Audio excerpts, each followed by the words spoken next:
Quero saudar a todos com graça e paz em nome de Jesus. E quero convidar você a abrir sua Bíblia no livro do profeta Amós, capítulo 9. Irmãos, hoje estamos encerrando o livro de Amós. Não sei se você vai suspirar de alívio, né? Porque o Amós, ele bate pesado. Foi um período aí de muita admoestação, né, por parte de Deus, porque a palavra de Deus, irmãos, eu amo caixinha de promessa, mas a Bíblia não é caixinha de promessa apenas, né? A palavra de Deus, ela consola, edifica e exorta. E o Amós, ele vem lembrar a gente que a gente também precisa ser exortado. Mas eu fico muito feliz, irmãos, de estar pregando aí o capítulo 9, que é o último capítulo de Amós, porque no capítulo 9 o final é feliz, né? Olha que maravilha, irmãos. Eu gosto de histórias com final feliz. O grande livro do final feliz é a Bíblia. A Bíblia é um livro de final feliz. E o livro de Amós, irmãos, ele vai na mesma pegada. Eu quero convidar você a fazer a leitura, Amós capítulo 9. A gente vai ler em 3 etapas, tá, irmãos? Em primeiro lugar, nós vamos ler dos versos de 1 a 10.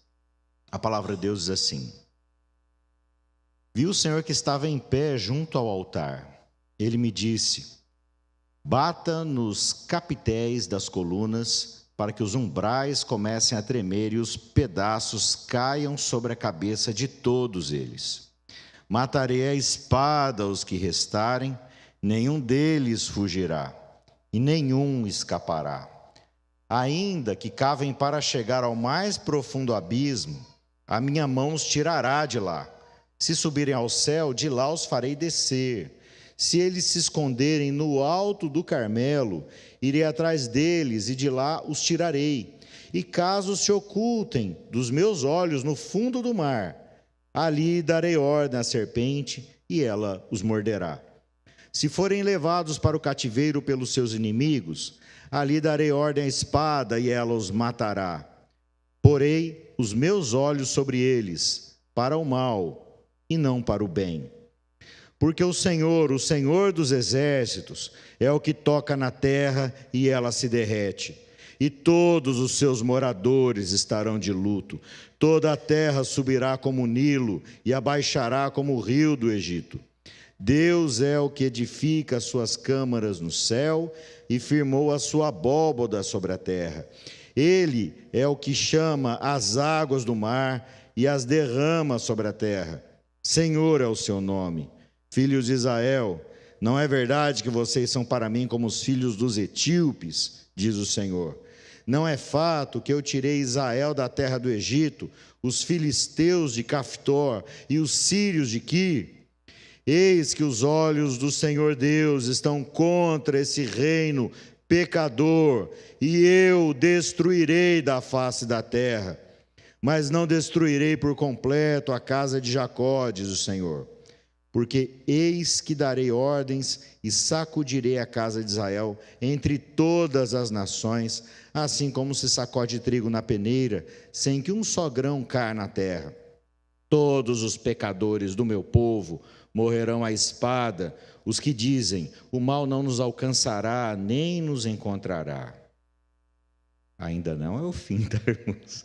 Aqui é o começo do capítulo 9. O final feliz ainda não chegou até aqui. Irmãos, como a gente viu no livro do profeta Amós, o Amós, a gente poderia resumir a mensagem do Amós da seguinte maneira: a idolatria produz injustiça. O pecado básico e fundamental, irmãos, é idolatria. No Éden, muita gente pensa que o pecado inicial, o pecado original, foi desobediência. Eu discordo dessa tese, tá? Porque enquanto o homem e a mulher obedeceram o mandato de Deus, o mandamento de Deus, e qual foi o mandato de Deus? Do fruto de toda árvore do jardim comerás livremente, uma grande liberdade. Mas do fruto da árvore que está no meio do jardim vocês não comerão, porque no dia em que dele comeres vocês vão morrer. O homem e a mulher ouviram a palavra de Deus, o mandamento, e eles viveram assim por muito tempo. Até que um dia A serpente não os convenceu a desobedecer. A serpente fez outra coisa. A serpente criou dúvidas sobre Deus e sobre a sua palavra. Essa incredulidade, essa falta de fé em Deus na palavra, ou seja, essa idolatria, porque quando você cai em incredulidade, você está dando ouvido a outras vozes que não a de Deus, ou seja, a sua fé, a sua confiança não estão mais em Deus. Irmãos, o primeiro pecado não foi desobediência, foi incredulidade e idolatria. E a idolatria que levou à desobediência. E aqui no livro de Amós, a gente vê esse movimento o tempo todo. E aqui, quando a gente vai para o verso 1, irmãos, esse verso 1 ele é muito denso. Viu o Senhor, o Amós está falando de uma visão.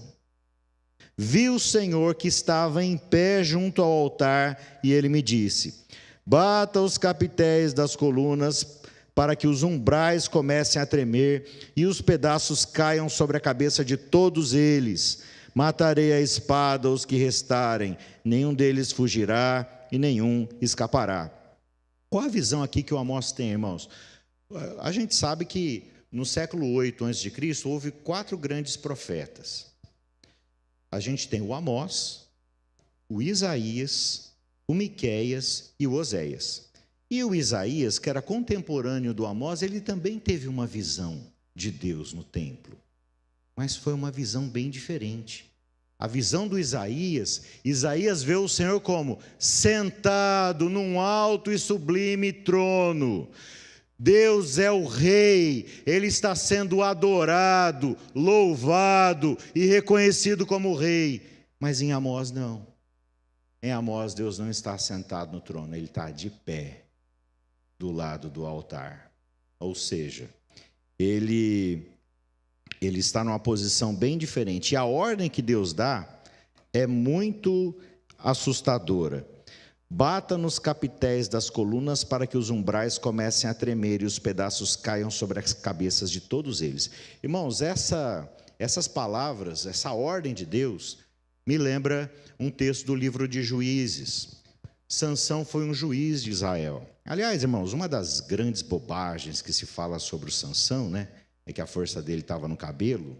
Se você fala isso, você não entendeu o que a Bíblia está falando de Sansão, tá? Para de falar heresia. A força do Sansão não estava no cabelo. O Sansão era nazireu. E o nazireu fazia 3 votos a Deus. E o Sansão já tinha quebrado 2 votos. O último voto que faltava quebrar era cortar o cabelo. Então, entenda, em nome de Jesus, a força do Sansão não estava no cabelo. A força do Sansão estava na sua consagração a Deus, no voto que ele fez ao Senhor como nazireu. E o Sansão, depois de ter quebrado os 3 votos de nazireu, ele teve os olhos furados pelos filisteus, perdeu a sua força, e quando ele estava no templo do deus Dagom, ele ora ao Senhor e diz: Senhor, me dá força mais uma vez. Deus, pela sua graça e misericórdia, restaura a força ao Sansão. E o que Sansão fez, irmãos? Ele derrubou as colunas principais do templo do Dagom.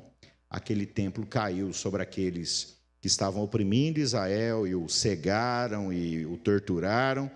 E o Sansão executou juízo contra os inimigos de Deus no próprio templo do Deus que os pagãos adoravam. E aqui, irmãos, eu acho que é um paralelo terrível, porque é mais ou menos isso que está acontecendo aqui nessa visão que o Amós tem. Deus está dando ordens para que as colunas do santuário sejam quebradas, para que o teto caia sobre a cabeça do povo. Por quê, irmãos? Porque era um povo idólatra, que adorava a Deus de boca para fora, que no fundo não amava a Deus de verdade. Irmãos, Deus é bom, Ele é amor, mas nós amamos porque Ele nos amou primeiro. E se Deus é amor e Ele te ama, então Ele semeou amor na tua vida. Para quê? Para que você ame as pessoas. E Deus é perdão. Mas quando Ele te perdoa, Ele enche a tua vida de perdão para quê? Para você perdoar as pessoas. Deus é graça e misericórdia, Deus é paz, Ele enche a nossa vida de paz, para quê? Para que você pare de ser fonte de problema e seja solução. e seja motivo de paz. E aqui Deus executa a sua palavra contra um povo que virou as costas para o seu Deus. Iam ao templo, cantavam as canções, levantavam as mãos, mas o coração estava longe de Deus. Sabe qual é o dia da adoração, irmãos? É todo dia. Porque o Pai procura aqueles que o adoram em espírito e em verdade. Domingo é um dia, irmãos, especial, porque é o dia em que Jesus ressuscitou, e desde as páginas do Novo Testamento, é o dia principal de culto público, ou seja, quando o povo de Deus se reúne como filhos e filhas de Deus, na presença de Deus, para adorar a Deus juntos. Não despreze o culto, mas não esqueça que o culto não pode acontecer apenas no domingo. O culto acontece na vida. E amanhã, irmãos, é segunda-feira, e amanhã é dia de culto. Amanhã é dia de adorar a Deus, não promovendo balanças enganosas, não trapaceando as pessoas nos negócios, não oprimindo as pessoas, não maldizendo as pessoas, mas agindo com temor e tremor e fazendo tudo para a glória de Deus em adoração. Estava conversando um dia com um homem e ele disse o seguinte: você sabe como é que é, né, pastor? A minha vida religiosa é uma coisa, a minha vida profissional é outra coisa. Então, nos negócios eu tenho que passar a perna nas pessoas para sobreviver. Isso é uma palavra de ímpio. Isso é uma palavra de gente que não crê no Evangelho. Isso não é uma palavra própria de filho de Deus. Porque filho de Deus vive para a glória de Deus. E filho de Deus tem uma vida só. Eu gosto de dizer, irmãos, que eu detesto algumas expressões pela maneira que geralmente são usadas. Tem gente que usa direito, tá? Mas esse negócio de vida espiritual e vida financeira e vida familiar, para mim é uma grande bobagem, porque você tem uma vida só e essa vida inteira deve pertencer a Jesus Cristo em adoração, para a glória de Deus. E qual o grande problema de Israel? Vivia uma vida dupla, com os lábios, às vezes diziam louvar a Deus, mas o coração estava longe. E Deus é justo, e Ele executa o juízo. Daqui a pouco a gente vai ver outra fase do juízo, tá, irmãos? Desculpa que eu falei que o final era feliz, e será, tá? Mas esse pedaço inicial do capítulo 9, o Amós está fechando aquilo que ele está trabalhando desde o princípio. Deus vai executar o juízo sobre uma nação má e pecadora. Queria destacar com os irmãos e as irmãs, do verso 1 ao verso 4, o Amós vai trazer meio que uma brincadeira de esconde-esconde. Os idólatras, os ímpios, os injustos, eles vão tentar fugir de Deus. Mas se subirem ao céu, se descerem ao abismo, se forem para o fundo do mar, irmãos, não dá para brincar de esconde-esconde com Deus. Eu não ousaria brincar de esconde-esconde com Deus, porque Ele é onipresente, Ele está em todo lugar, e a bênção dEle te alcança onde você estiver, mas o juízo também. Não brinca com Deus, é uma coisa terrível. Tem gente que acha que o pior lugar que existe, irmãos, é a mão do diabo. Não é verdade, tá?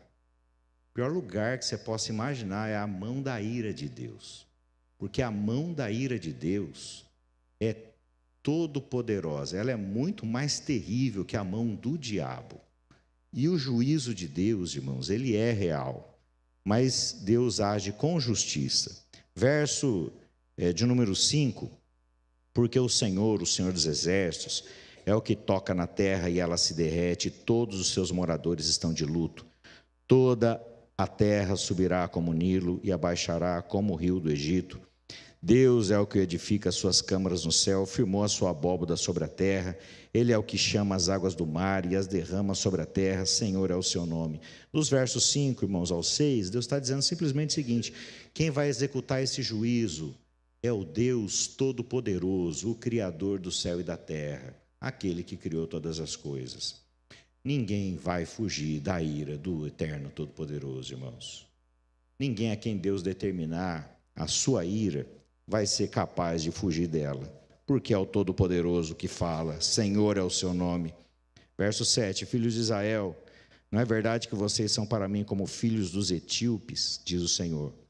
Não é fato que eu os tirei da terra do Egito, não é fato que eu tirei Israel da terra do Egito, os filisteus de Caftor e os sírios de Quir? Eis que os olhos do Senhor Deus estão contra este reino pecador. Eu os destruirei da face da terra, mas não destruirei por completo a casa de Jacó, diz o Senhor. Porque eis que darei ordens e sacudirei a casa de Israel entre todas as nações, assim como se sacode trigo na peneira, sem que um só grão caia na terra. Todos os pecadores do meu povo morrerão à espada, os que dizem, o mal não nos alcançará, nem nos encontrará. E aqui, irmãos, Deus ele fala um negócio que eu demorei muito tempo para entender, tá? Olha, quando você lê capítulo isolado, irmãos, é difícil ler a Bíblia, tá? Vou dar uma dica para você. Aprenda a ler a Bíblia inteira. E quando você vai ler algum texto, aprenda a ler o livro inteiro, como a gente está fazendo com Amós. Então, aqui no verso, por exemplo, 7, filhos de Israel, não é verdade que vocês são para mim como os filhos dos etíopes? Irmão, isso aqui era um insulto muito grande para Israel, porque Israel entendia o quê? Que ele é o povo da aliança, ele é o povo escolhido por Deus, ele é o povo a quem Deus fez promessas, de bênção a todas as famílias da terra. Esse é o povo a quem Deus anunciou que seria uma nação santa, um sacerdócio real, um povo que reinaria sobre as nações. E de repente, Deus está comparando Israel com os etíopes, Deus compara Israel com os filisteus, que são um dos piores inimigos de Israel no Antigo Testamento, e Deus está comparando Israel com os sírios, que eram um país vizinho que também era inimigo de Israel. E ele está dizendo o seguinte, eu tirei vocês do Egito, mas eu também tirei os filisteus de Caftor e os sírios de Quir. Em outras palavras, irmãos, Deus está dizendo para Israel o seguinte, vocês são para mim como qualquer outra nação. Vocês têm sido tão ímpios quanto os etíopes, quanto os filisteus, quanto os sírios. Porque vocês não estão me adorando e andando na minha presença de acordo com a minha justiça.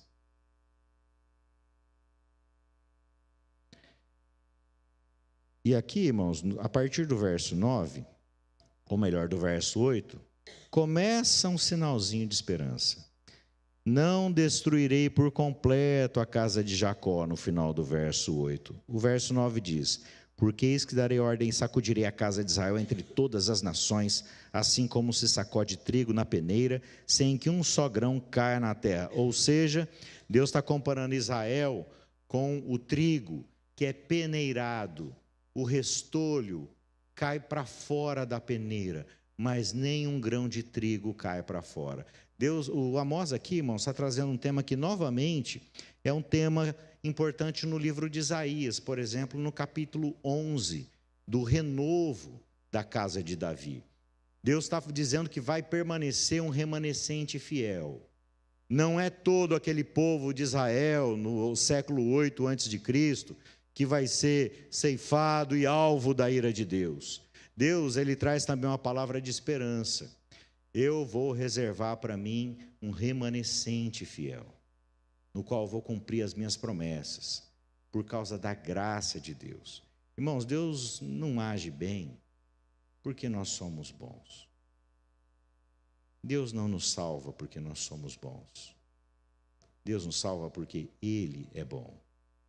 Porque todos pecaram e carecem da glória de Deus. Quando a Bíblia diz todos, irmãos, entre os seres humanos só há uma exceção. Jesus Cristo. Porque Ele foi tentado em todas as coisas à nossa semelhança, mas sem pecado.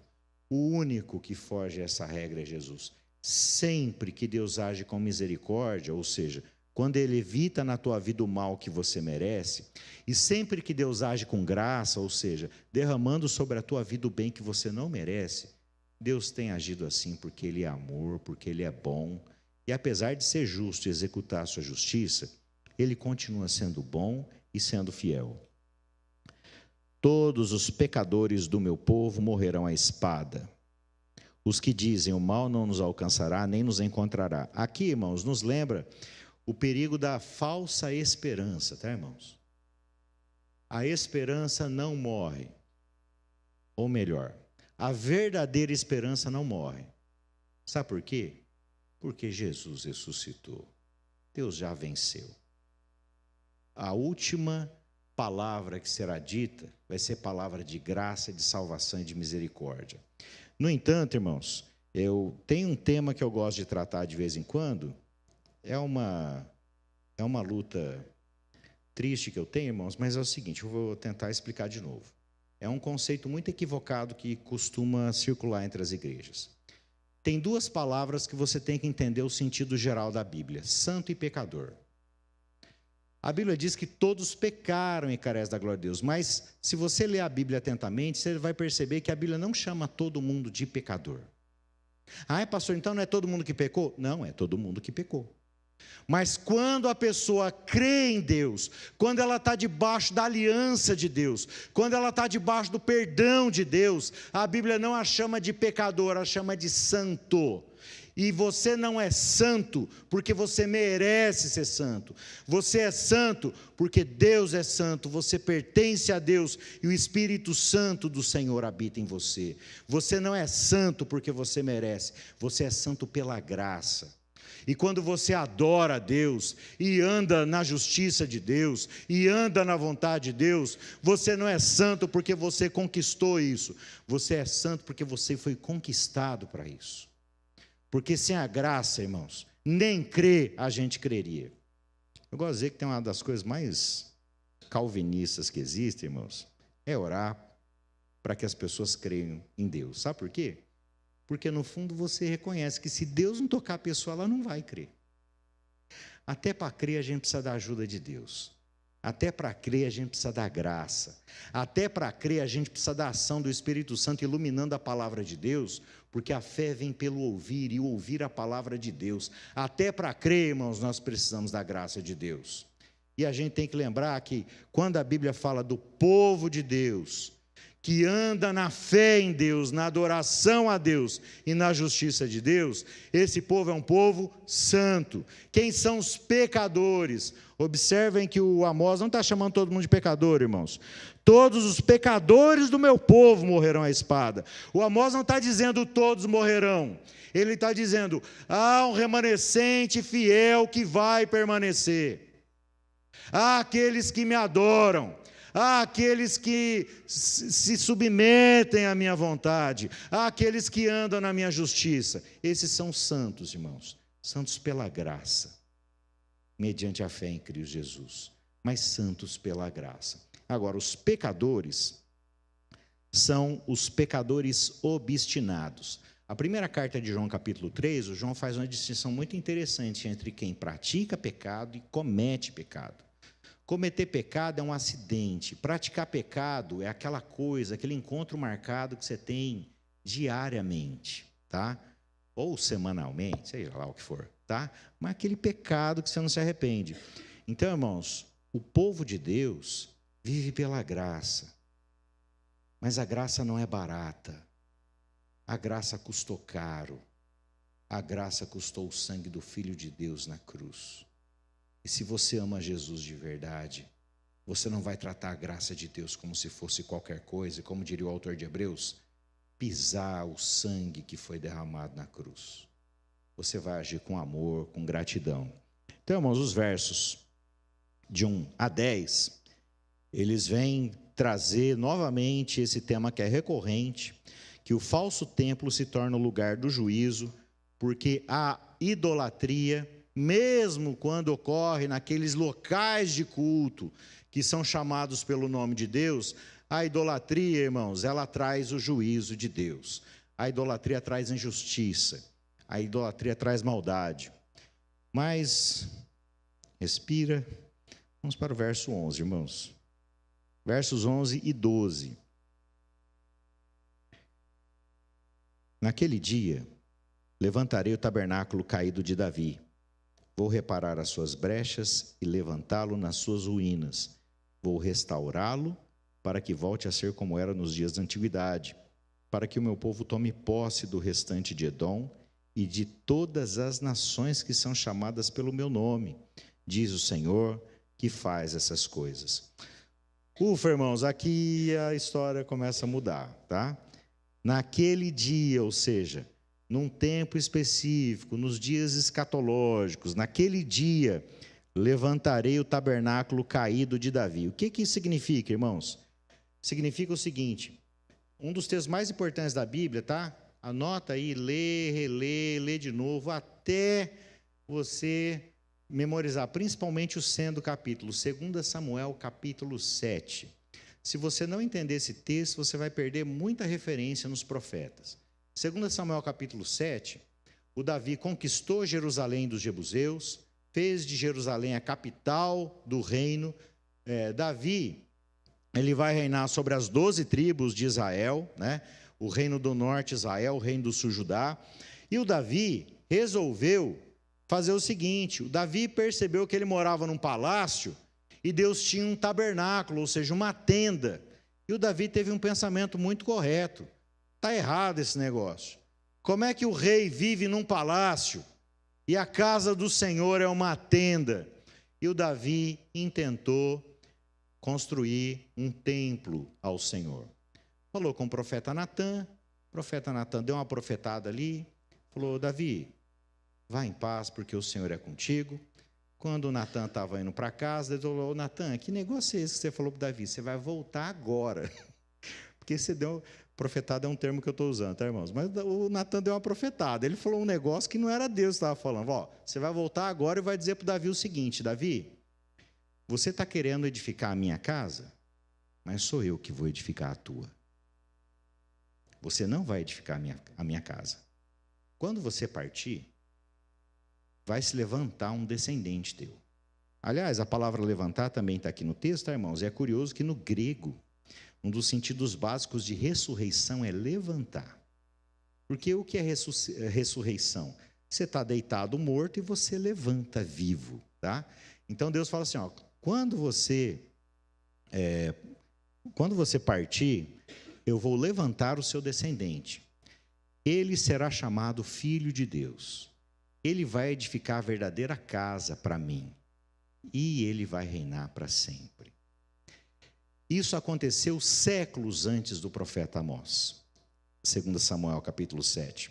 E aqui, irmãos, quando ele diz, naquele dia levantarei o tabernáculo caído de Davi, o Amós está dizendo o seguinte, o reino de Israel estava para cair, porque os assírios iriam destruí-lo, e pouco tempo depois o próprio reino de Judá seria destruído pelos babilônios, e desde então, irmãos, politicamente não tem mais reino em Israel, nem no norte e nem no sul. Mas Deus diz que ele vai levantar o tabernáculo caído de Davi. E como é que ele levanta esse tabernáculo caído, irmãos? Através do Messias. O Messias é um rei, tá? Messias é rei. O Messias se chama Jesus Cristo, o Filho de Deus, aquele que edificou o verdadeiro templo. Abre sua Bíblia. Eu gosto sempre de citar esse texto, Evangelho segundo João, capítulo de número 2. João capítulo 2.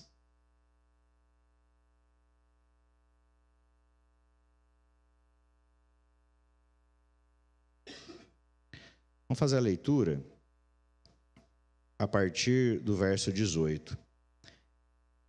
João 2,18. Então os judeus lhe perguntaram, que sinal você nos mostra para fazer essas coisas? Jesus lhes respondeu, destruam esse santuário, em 3 dias o levantarei. Os judeus responderam, esse santuário foi edificado em 46 anos e você quer levantá-lo em 3 dias?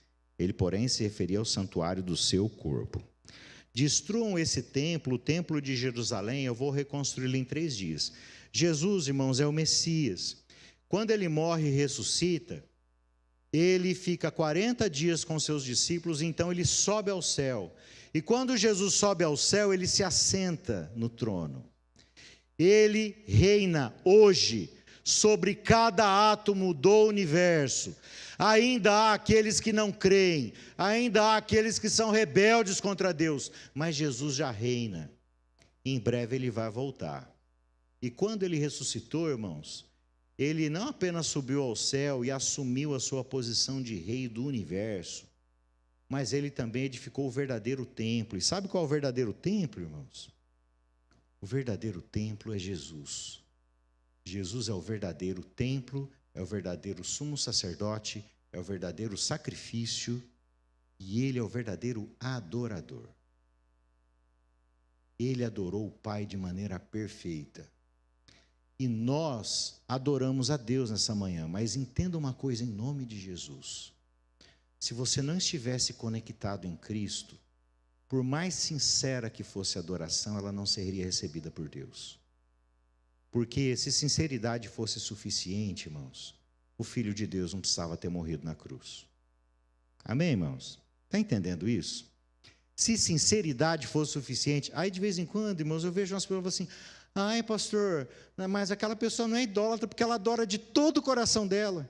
Irmãos, uma pessoa errada e sincera é uma pessoa sinceramente errada. Se você matar com sinceridade, o assassinato não vai ser legitimado porque você é sincero. Se você mente com sinceridade, a tua mentira não vai virar verdade. Se você ofende com sinceridade, a tua ofensa não vai ser justificada por causa da tua sinceridade. Irmãos, cuidado com o exagero, tá? Sinceridade é importante, sinceridade é necessária, mas sinceridade não é suficiente. Para se chegar na presença de Deus, se sinceridade fosse suficiente, o Filho de Deus não precisava ter morrido na cruz. Mas o Rei veio, ele morreu na cruz pelos nossos pecados, ele ressuscitou para a nossa salvação e ele edificou o verdadeiro templo. O verdadeiro templo é ele. E a igreja é templo à medida que está edificada sobre Cristo e no Espírito Santo. Você só é templo por causa de Jesus. E você só é templo firmado em Jesus e conectado com Jesus e sendo a habitação do Espírito que o Rei, o Messias, enviou aos nossos corações. Por isso, irmãos, o Messias, ele restauraria o tabernáculo caído. Aqui eu gostaria de fazer um aviso à igreja. Cuidado, irmãos. Cuidado para não ofender a Deus com intenção boa, tá? Tem gente que fala falando, ai Deus, manda o teu Espírito a mim. Deixa eu fazer uma pergunta para você em nome de Jesus. Você crê em Jesus Cristo? Quem crê em Jesus Cristo, diga amém. Você crê que Ele é o teu Senhor, o teu Rei, o teu Messias, o teu Salvador, o Messias de Israel? Quem crê, diga amém. Então o Espírito de Deus já habita em você. Então não peça para o Espírito entrar na tua vida, se ele já entrou. Se você for pagão, peça para que o Espírito Santo entre na sua vida. Mas se você é filho, peça para que ele encha a sua vida, não para que ele entre. Porque aquele que não tem o Espírito de Deus, esse tal não é dele. Irmãos, a igreja não pode ficar pedindo para o Espírito Santo entrar na nossa vida. Se você é salvo, ele já habita em você. Amém, irmãos? Agora, clame sim, Senhor, enche a minha vida com teu Espírito Santo. Toma cada área da minha vida, cada espaço da minha vida para a sua glória. E Jesus, irmãos, ele já restaurou o tabernáculo caído de Davi. Tá? Eu e você, e nós como igreja, e eu e você pessoalmente, a gente precisa buscar a face de Deus. E a gente precisa clamar a Deus para que Ele renove a nossa vida. Mas o tabernáculo já foi restaurado, irmãos. Porque Jesus já ressuscitou. Ele é o verdadeiro tabernáculo. E nós somos templo nele. Então o que a gente precisa, irmãos, não é restaurar o tabernáculo caído de Davi. É a gente se firmar em Jesus Cristo, que é o verdadeiro templo. O verdadeiro sumo sacerdote. Eu gosto de dizer, irmãos, essa é uma informação importante, tá? Primeiro edifício de culto cristão que se tem notícia data de 150 depois de Cristo. Considerando que o Apocalipse foi escrito por volta do ano 95, mais de meio século depois que o Novo Testamento estava escrito, a igreja começou a construir edifício para culto. Irmãos, não tem nada de errado em construir edifício para culto, tá? Muito pelo contrário. Mas o que você precisa entender é que o verdadeiro templo não é essa parede. A Bíblia nunca chama a igreja de lugar. A Bíblia sempre chama a igreja de uma assembleia, de uma comunhão de pessoas, Onde você colocar a planta do teu pé, aquilo vai ser terra santa, porque se o Espírito Santo habita em você, onde você estiver, Deus vai se manifestar para a glória dele. Eu queria chamar a tua atenção também para o verso... tem outro ponto importante aqui, irmãos. Em 2 Samuel diz que o Messias, o filho de Davi, ele reinaria para sempre, sobre todas as nações. E quando o verso 12 diz, para que o meu povo tome posse do restante de Edom e de todas as nações que são chamadas pelo meu nome, irmãos, essa verdade também ela já está se concretizando. Jesus morreu e ressuscitou. E todas as nações devem se prostrar diante dele. Jesus diz o seguinte: quando o Filho do Homem for levantado, ele vai atrair para si todas as nações. E nós, irmãos, estamos em Londrina, no Paraná. Londrina fica no Brasil, que fica no continente americano, América do Sul, e na época que a Bíblia foi escrita, ninguém nem sabia que tinha terra para cá. Nós somos o fim do mundo na perspectiva da Bíblia, irmãos. E o Evangelho chegou até nós, porque Deus levantou a casa caída de Davi. Jesus ressuscitou. Ele é o Santo de Israel. E nele as nações estão sendo alcançadas pela graça de Deus. Verso 13. Eis que vem dias, diz o Senhor, em que o que lavra virá logo após o que colhe, e o que pisa as uvas virá logo após o que lança semente, os montes destilarão vinho, e todas as colinas se derreterão. Mudarei a sorte do meu povo de Israel. Eles reedificarão as cidades destruídas e nelas habitarão, plantarão vinhas, beberão seu vinho, farão pomares e comerão dos seus frutos. Eu os plantarei na sua terra, e dessa terra que lhes darei, nunca mais serão arrancados, diz o Senhor seu Deus. Amós disse, Israel vai para o exílio. Mas Deus diz, vai chegar um tempo em que Deus vai fazer novas todas as coisas, de tal maneira, irmãos, que aquele que pisa a uva vai estar junto com o que planta. Aquele que colhe já vai estar junto do que planta, que já vai estar junto com o que colhe. Sabe que linguagem é essa, irmãos? É uma criação renovada pela glória de Deus, de tal maneira que o plantar e o colher vão praticamente acontecer juntos. O que o Amós está dizendo aqui é que Deus vai renovar todas as coisas. O Apocalipse tem uma expressão linda, ele diz, e Deus enxugará dos olhos toda lágrima. Você já chorou? Saiba que Deus vai enxugar todas as lágrimas dos seus olhos.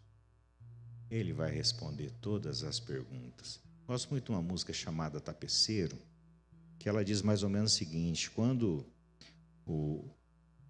um tapete é feito, é um modelo antigo de tapete, em que embaixo do tapete era uma bagunça danada, mas quando você olhava por cima do tapete, era uma obra de arte.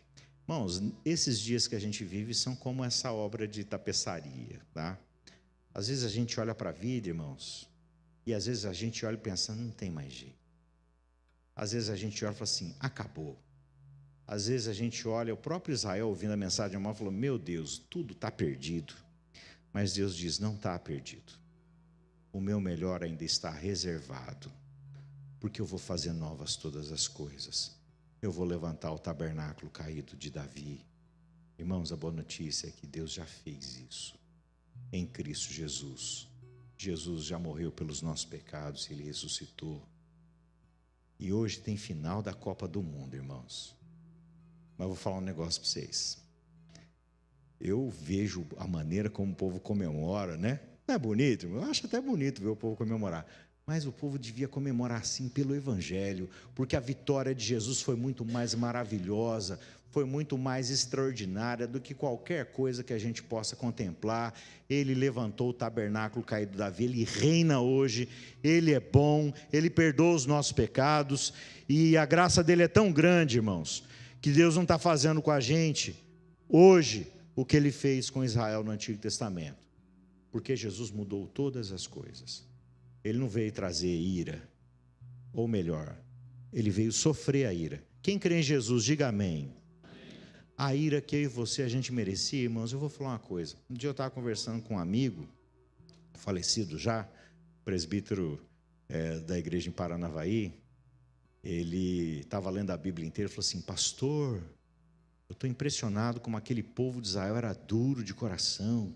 Deus fazia milagre, Deus fazia sinais, aquele povo não cria. Eu falei: meu irmão, um negócio para o irmão, eu não sei se o povo hoje é tão diferente assim quanto aquele Israel do Antigo Testamento. Sabe o que mudou, irmãos? O que mudou é Jesus Cristo, crucificado e ressuscitado. Nele, a ira que eu e você, a gente merecia, já caiu sobre ele na cruz. E Deus é bom, e Ele te ama. Ele não vai só enxugar dos seus olhos toda lágrima, mas Ele vai fazer novas todas as coisas. A gente foi uma semana aí de férias, irmãos. A gente voltou agora, tem que lembrar que eu sou pobre. Tive uma semana aí em outro patamar, né? Foi um tempo muito bom em família, uma reunião anual de família. E foi um tempo muito bom, tempo de restauração, mas isso não se compara. Nada do que você possa viver nesse mundo se compara com a glória que há de ser revelada em você. Você crê nisso? Creia, porque essa é a palavra de Deus. Essa é a fidelidade de Deus que Ele vai continuar confirmando na nossa vida. Irmãos, então, para a gente encerrar, o que o Amós nos ensina? Ele nos lembra que Deus é justo. E graça, irmãos, não é licença para pecar. Graça não é licença para viver de maneira irresponsável e injusta, achando que, como desculpa, que Deus perdoa. Porque o mesmo Deus que perdoa a culpa do pecado é o Deus que santifica o coração. O mesmo Deus que perdoa a culpa do pecado é o Deus que nos renova de dentro para fora para uma vida de santidade para a glória de Deus. E isso não mudou, irmãos. Isso o Espírito Santo continua agindo no nosso coração. Que Deus te abençoe. Que Deus te abençoe para que você adore a Deus e entenda que a adoração é para a tua vida inteira. Que Deus te abençoe para que todos nós entendamos que toda a vida deve ser uma expressão de amor, de justiça, de adoração na presença de Deus. E que Deus continue nos abençoando com a sua graça e misericórdia. Porque a tenda caída de Davi já foi levantada por Jesus. E que o Espírito Santo, que habita no coração dos que creem, continue salvando vidas e continue enchendo a vida do povo de Deus, para que Deus seja exaltado e glorificado. E que a tua alegria, a tua bênção e a tua paz, elas estão diretamente ligadas a essa glória de Deus. Quero convidar você a orar. Vamos orar, irmãos?